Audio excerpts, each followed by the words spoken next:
আমি এখানে একটা ছবি এঁকেছি, সেটা হচ্ছে বর্গক্ষেত্রের একটা ছবি এঁকেছি। বর্গক্ষেত্র মানে কি, তার প্রতিটা বাহু কিন্তু সমান দৈর্ঘ্য হবে এবং তার প্রতিটা কোণ হচ্ছে 90 ডিগ্রি বা এক সমকোণ হবে, এবং এইটাকে বলে আমাদের কর্ণ, এবং একইভাবে এটা হচ্ছে একটা বর্গক্ষেত্রের কর্ণ। এইগুলো হচ্ছে প্রত্যেকটা হচ্ছে বর্গক্ষেত্রের বাহু, এবং এইগুলোকে বলা হয় শীর্ষবিন্দু বা কৌণিক বিন্দু।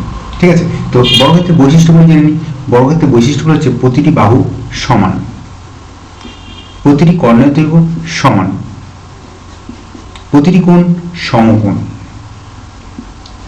বা 90 ডিগ্রি। ঠিক আছে, এবং প্রতিটি কোণ কর্ণদ্বয় পরস্পরকে কি করে না, সমকোণে সমদ্বিখণ্ডিত করে, সমকোণে সমদ্বিখণ্ডিত করে, দ্বিখণ্ডিত করে। তার মানে এই যে কোণগুলো, এই কোণগুলো হচ্ছে প্রত্যেকটা হচ্ছে 90 ডিগ্রি করে। এবার দেখে নেবো বর্গক্ষেত্রের যে সূত্রগুলো।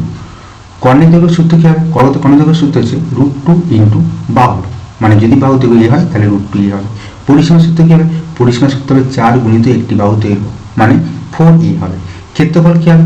ক্ষেত্রফল যদি বাহুর দৈর্ঘ্য a হয় তাহলে ক্ষেত্রফল হবে a স্কোয়ার। বাহুর দৈর্ঘ্য কি হবে? বাহুর দৈর্ঘ্য যদি পরিসীমা দেওয়া থাকে তাহলে বাহুর দৈর্ঘ্য তখন হবে পরিসীমা বাই 4, এবং যদি ক্ষেত্রফল দেওয়া থাকে তখন বাহুর দৈর্ঘ্য কত হবে না, √ওভার ক্ষেত্রফল মানে a স্কোয়ার।